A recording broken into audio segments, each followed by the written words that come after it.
March 1945.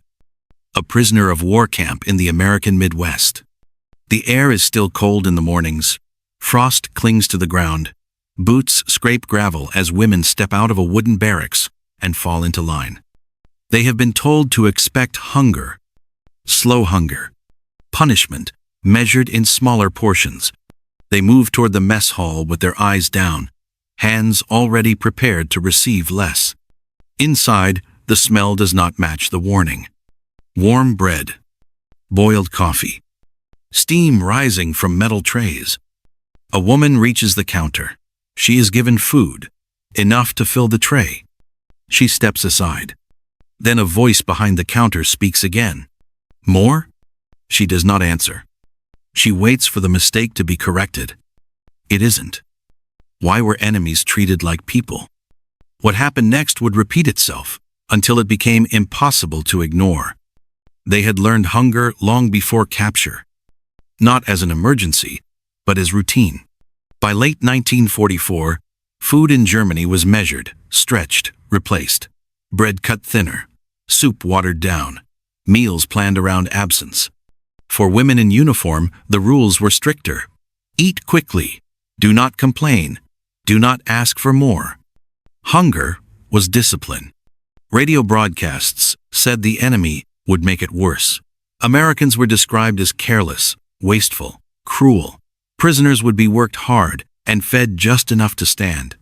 That expectation followed them across borders, across trains, across the ocean. By the time they arrived in the United States, their bodies had adjusted to less. Stomachs tightened. Hunger dulled into a constant background pressure. The camp did not look kind. Barbed wire, watchtowers, guards with rifles. Everything visible matched the warning. The first morning, they were ordered into line before sunrise. Breath showed white in the cold air. Some women pressed arms against their ribs to keep warm. No one spoke. They entered the mess hall in groups. Wooden tables, long benches, metal trays stacked near the serving counter. The women watched closely. Every movement mattered. The first ladle hit the tray with a dull sound. Oatmeal, thick, steaming. Then bread, a full slice, not broken, not stale. Coffee followed, dark, hot. This was already more than expected. They sat without touching the food. Eating too fast could be punished. Eating too slow could draw attention. Eating everything could be read as greed. So they waited. When they began, they ate carefully. Small bites, chewed slowly, eyes on the tray. The meal ended. No whistles, no shouting. Then something else happened. A woman near the end of the line stood up with her empty tray. She moved toward the exit. A hand stopped her. The server leaned forward slightly. More? The word did not translate immediately. The tone did. It was not sharp, not mocking, not loud. Just a question. The woman froze. In Germany, second helpings were a memory. Something discussed in stories from before the war. Something children asked for and were told no. In camps, second helpings did not exist. Food was fixed, measured, final. She did not answer. The server repeated it. Same word, same tone. More? This should not have happened. Nothing in their training explained this moment. Nothing in the warnings prepared them for choice. The woman looked behind her. No guard intervened. No one corrected the server. She nodded once. The ladle moved again. Oatmeal filled the tray a second time. No reaction followed. No comment. No punishment. She walked back to the table holding more food than she had planned for, more than she believed aloud. Around her, other women watched closely. They did not speak. They memorized the motion of the ladle, the sound it made, the fact that it happened twice. That first day, some women refused the offer. Hunger was familiar, but trust was not. Others accepted and ate with unease, waiting for consequences that did not arrive. The meal ended quietly. Trays were stacked.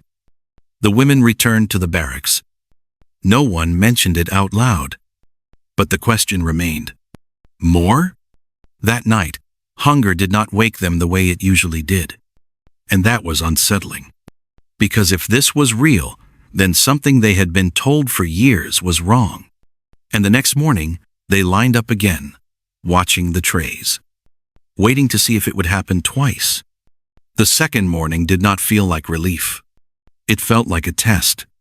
They lined up earlier than before. The sky was pale, the ground still cold. Frost cracked softly under boots as they moved. No one spoke about the day before. Speaking would turn it into hope. Hope was dangerous. Inside the mess hall, everything looked the same. Same tables. Same trays. Same steam rising from pots.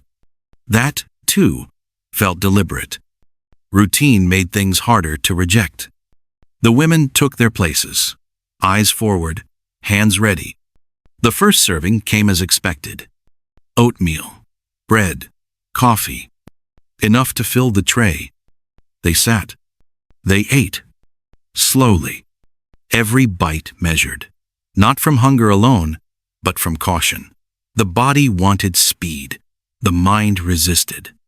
At the end of the table, one woman finished first. She stood with her tray. The same movement as yesterday. The same pause. The server looked at her. More? This time, the word landed. She understood it now. Her stomach tightened. Yesterday could be explained away. A mistake. A kind individual. A one-time slip. Twice was different. She nodded. Again, the ladle moved. Again, food landed where there should have been none. Still no reaction. No raised voices. No guard stepping in. No correction. The women at the table exchanged glances. Brief. Careful. One by one, others stood. Some shook their heads and walked past. Others stopped. Others nodded. The second serving became visible. Not announced, not encouraged, simply allowed. The women who accepted it sat differently this time. Straighter. More alert. They ate slower. Fullness was unfamiliar. In Germany, eating until satisfied had been replaced by eating until empty was delayed. Here, the body reached a point where hunger loosened its grip. That sensation brought no comfort. It brought confusion. One woman stopped halfway through the second serving. She stared at the tray as if it belonged to someone else. She pushed it away slightly. Another woman finished everything and sat very still afterward, hands folded, waiting. Nothing happened.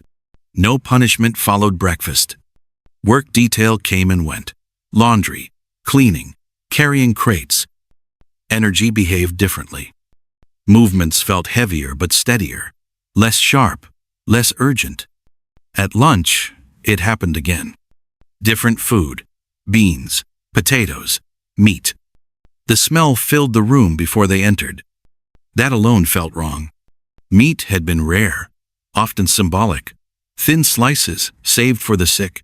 Here, it arrived in portions that made plates bend slightly underweight. They ate. They waited. More? Again. Some women said no quickly, as if refusing before temptation grew. Others hesitated longer this time. One woman whispered a question to herself before nodding. The second serving arrived. No one laughed. No one smiled. This was not generosity as celebration. It was procedure. That made it harder to understand. At dinner, the pattern repeated. By the third meal, refusal began to feel strange.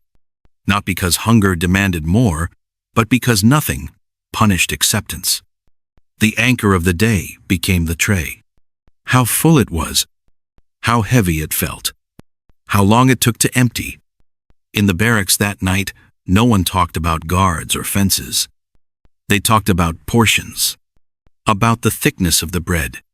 About the word more. One woman said it sounded casual. Another said it sounded practiced.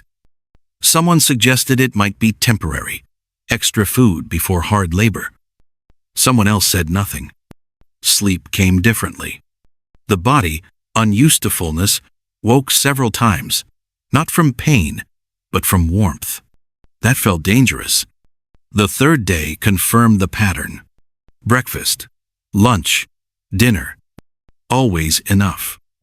Always the same question. More? By now, the women watched each other more than the servers. Who accepted? Who refused? Who finished everything? Acceptance was no longer about hunger. It became about trust. Some women still refused, afraid that compliance was being recorded. Others began to take the second serving automatically, as if muscle memory were forming. That frightened them more than hunger ever had. Because hunger had rules. This did not. By the end of the week, the body adjusted faster than the mind. Stomachs stretched. Faces softened slightly. Hands shook less. And with each meal, the same thought returned. If this was allowed, what else was wrong? The next morning, the women lined up again, not to see if food would appear, but to see if it would stop. By the second week, the question no longer surprised them. That was when it became dangerous. Hunger had always been sharp, clear. It told you exactly where you stood in the world. Fullness was quiet. It left space for thoughts. Breakfast came at the same hour each morning. A bell, boots on gravel, breath in the cold air. The women lined up without speaking. Inside the mess hall, steam lifted from the pots. The smell of bread reached them before the counter. Trays slid forward. Food landed. Enough. They sat. They ate. And then, as reliably as the bell, the voice returned. More? It was never shouted, never emphasized. Sometimes it came with eye contact, sometimes without. The ladle hovered, waiting. At first, they answered carefully, a nod, a shake of the head. By the 10th day, some did not wait to be asked. They paused automatically at the end of the counter. The ladle moved. No one commented. This repetition unsettled them more than cruelty would have. Cruelty could be resisted, expected, explained. Routine kindness could not. Their bodies responded first. Weight returned slowly, not enough to be noticed by mirrors, but enough to change how uniforms hung. Buttons pulled less tightly. Belts no longer needed extra holes. Hands stopped trembling when lifting trays. Hunger, once constant, became specific. It came at meals. It left afterward. That absence left silence. During work detail, women who once counted minutes now worked until told to stop. Energy lingered. That felt wrong. In Germany, energy had been rationed with food. You saved it because tomorrow might take more. Here, tomorrow kept arriving with the same promise. The meals did not grow larger. They did not become celebrations. They stayed consistent. That consistency made it impossible to frame them as tricks. One afternoon, a woman named Marta finished her second serving and pushed her tray away. She sat still, staring at the empty metal. Her friend whispered, "Are you sick?" Marta shook her head. "I'm full," she said. The word felt unfamiliar in her mouth. That night, Marta did not sleep. Not from hunger. From memory. Her mother's kitchen, a small apartment, potatoes cut thin to last longer, soup reheated twice. Her father scraping the bottom of the pot with bread to make it feel like more. Her younger sister pretending not to be hungry. The memory arrived uninvited. The next morning, Marta refused the second serving. The day after that, she accepted it again. The choice began to feel heavy. Not eating enough had once been survival. Now, eating enough felt like betrayal. Other women noticed the same shift. Meals were no longer just meals. They became mirrors. One woman ate everything quickly, as if speed could justify it. Another took the second serving and gave half to someone who refused. This was against rules. The guards did not intervene. The server did not react. That silence confirmed something none of them wanted to admit. The food was not being monitored. It was simply there. By the third week, the women began to talk less during meals. Conversation felt inappropriate. Eating felt private. The sound of cutlery against trays grew louder. The word "more" landed differently now. It no longer asked a question. It tested something. On the 17th day, a woman broke down. Not in the mess hall. Not during work. At night, in the barracks, she sat on her bunk, hands pressed into her face. "My family is starving," she said. No one asked how she knew. Letters had begun to arrive. Thin paper, delayed dates, careful words. They all carried the same weight. Bombed streets, empty shops, rations cut again. Mothers losing weight, children learning to sleep hungry. The women sat around her without touching. Comfort felt inappropriate. The next morning, breakfast arrived. Steam, bread, coffee. The woman stood at the counter. "More?" the server asked. She shook her head sharply. The server moved on. She returned to the table and did not eat everything. Others watched. Some followed her example. Some did not. No one judged. Judgment had become internal. By now, the repetition had done its work. The women no longer asked whether the food would stop. They asked when the guilt would begin to outweigh hunger. One afternoon, a guard spoke to them for the first time about food. Not as warning, as instruction. "If you want seconds, wait at the counter," he said. "Don't crowd." That was it. No speech. No explanation. Just logistics. That confirmed everything. The abundance was procedural. It was not a reward. It was not temporary. It was policy. That realization settled slowly, heavily. The women began to understand that they were not being treated generously. They were being treated normally. That distinction mattered. Normal meant that someone had planned this. Normal meant that somewhere this amount of food was expected. Normal meant that what they had lived with before was not normal at all. By the end of the third week, the anchor of the day was no longer the first bite. It was the moment after the second serving, when hunger was gone and something else remained. The next day, the question would come again. And this time, it would feel different. The comparisons did not arrive all at once. They crept in. Usually after the meal was finished, when trays were stacked, when benches scraped back, when the room emptied and the smell of food lingered longer than hunger. It started with small thoughts. This bread is thicker than at home. This soup has meat in it. This coffee is not stretched. No one said these things aloud. Speaking would make them real.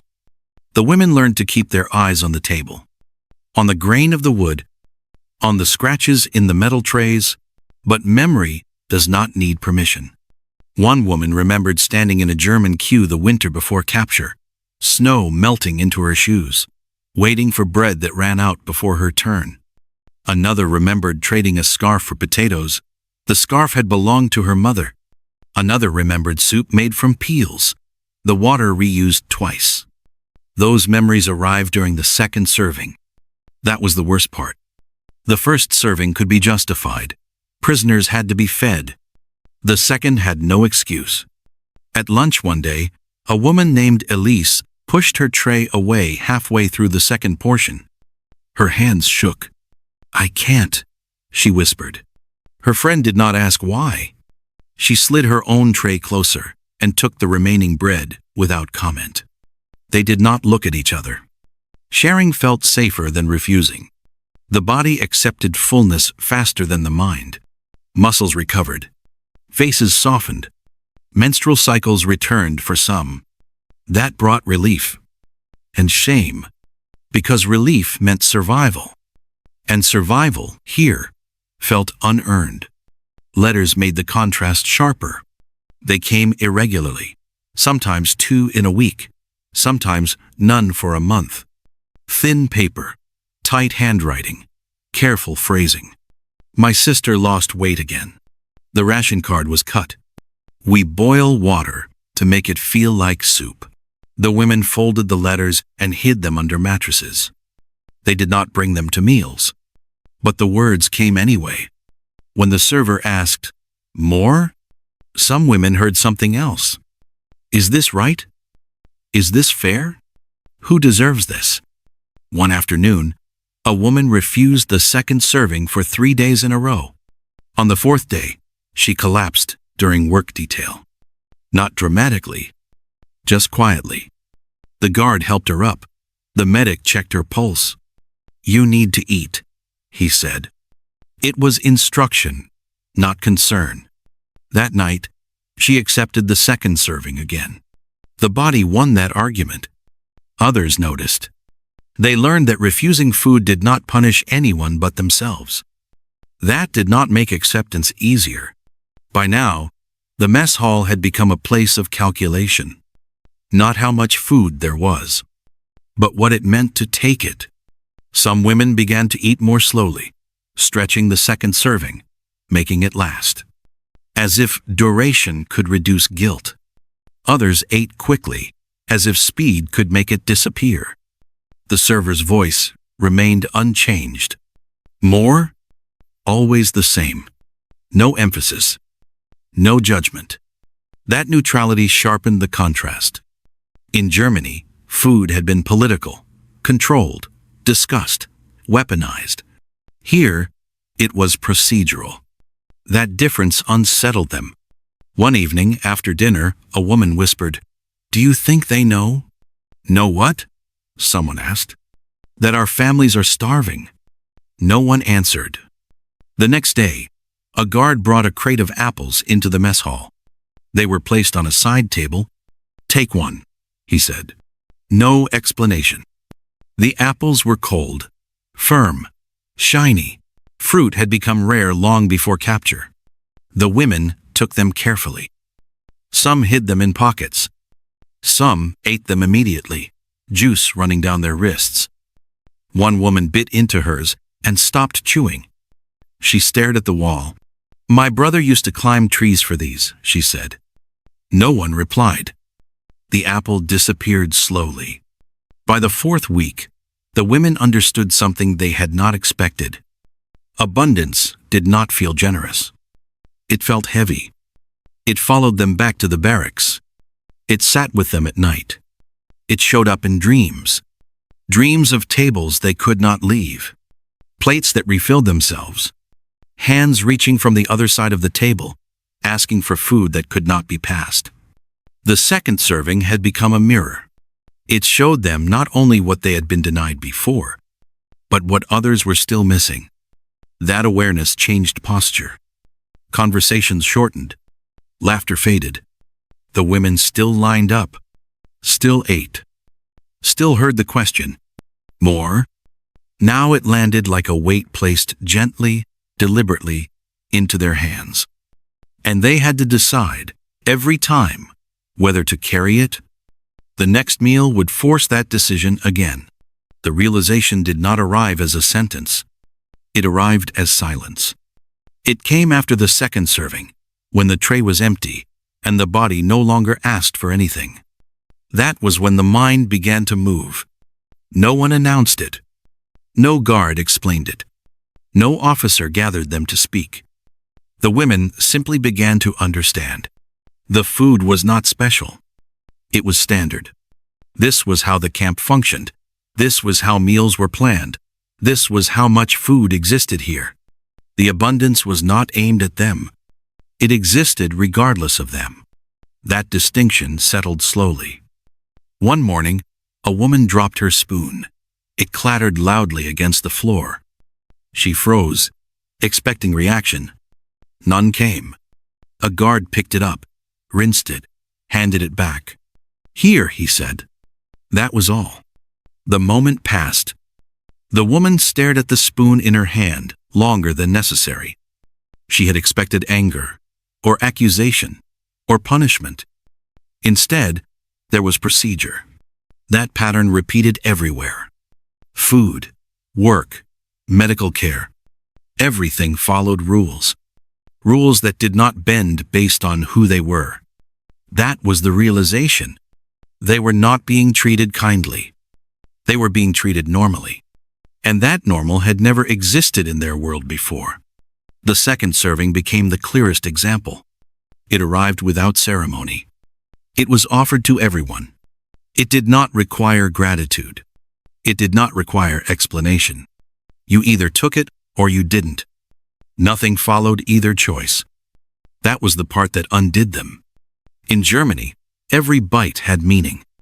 Every meal was watched. Every extra portion required justification. Here, the extra portion required nothing. One woman wrote in her notebook at night, careful to keep her handwriting small. They do not ask who we are before feeding us. She did not show the sentence to anyone. Another woman noticed she had stopped counting calories in her head. The habit had been automatic, a way to prepare for hunger.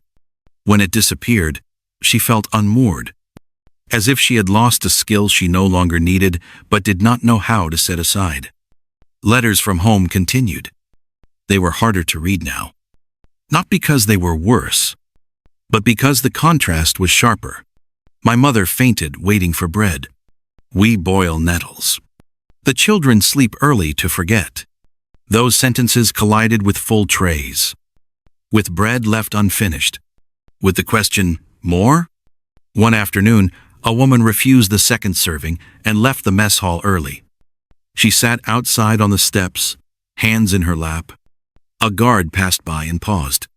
"You feeling sick?" he asked. She shook her head. "Just tired," she said. He nodded and walked on. No one followed. No one reported it.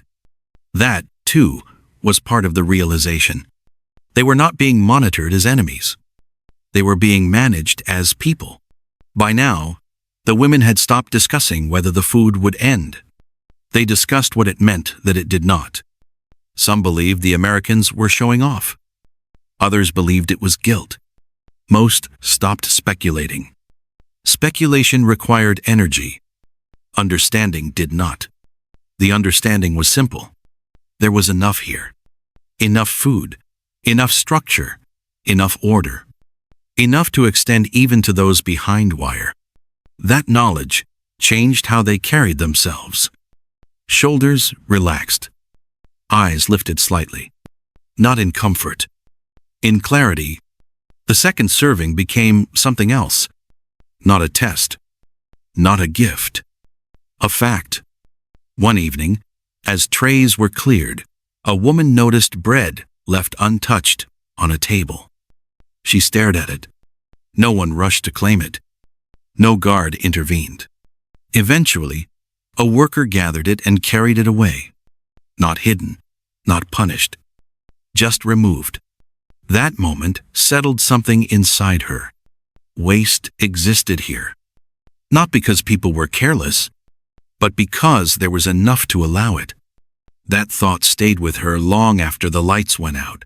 The realization did not make the women grateful. It made them quiet. Quiet with the weight of comparison. Quiet with the collapse of a belief they had lived inside for years. They had been told that cruelty was universal. That power always reduced others. That enemies starved prisoners as a rule. Now, they knew that was not true. They did not say it out loud. They did not write it in letters. They simply carried it. And the next time the server asked, "More?" the question no longer sounded like a trap. It sounded like proof. The war ended without ceremony inside the camp. No sudden silence. No celebration. Meals continued. That was the first thing they noticed. Breakfast still arrived on time. Lunch followed. Dinner came with the same trays. And the same question, "More?" When the gates eventually opened, when names were read and transport lists posted, The women packed what little they owned: uniforms, letters, a few folded pages from notebooks. No one packed food. They did not need to. On the last morning, the mess hall looked unchanged. Steam rose. Bread waited in stacks. Coffee darkened the cups. Some women ate slowly. Others barely touched the tray. When the question came, a few nodded out of habit. Others shook their heads for the first time. Choice had become familiar. That was what stayed. Years later, memory did not return as fences or guards. It returned as weight. The weight of a full tray in both hands. The sound it made when set down on a table. The dull metal knock that said, "Enough is here." Some women found themselves standing in kitchens decades later, pausing before serving themselves. They filled plates carefully, evenly, never piling food. They waited for others to begin first. Children asked why. They shrugged. "It's how I learned," they said. No explanation followed. One woman always left a small piece of bread untouched after meals. Another saved the last bite, even when she was no longer hungry. Not from fear, from memory.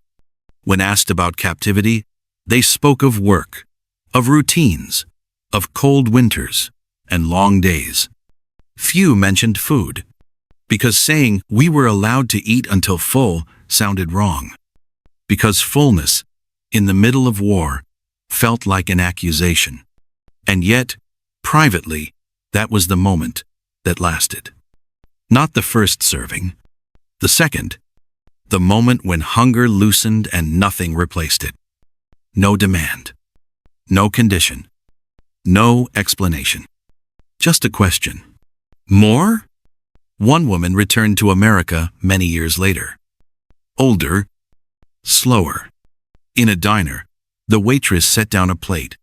Eggs, toast, coffee, then asked the same word. More? The woman looked at the plate. She was not hungry. She smiled slightly and shook her head. "No," she said, "that's enough." And for the first time, she understood what that moment in the camp had given her.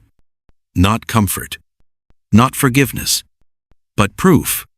Proof that the world did not always work the way she had been taught. That systems could function without humiliation. That order could exist without hunger. The war took many things, but it left her with one quiet certainty. That question had been real, and the answer had been hers. More?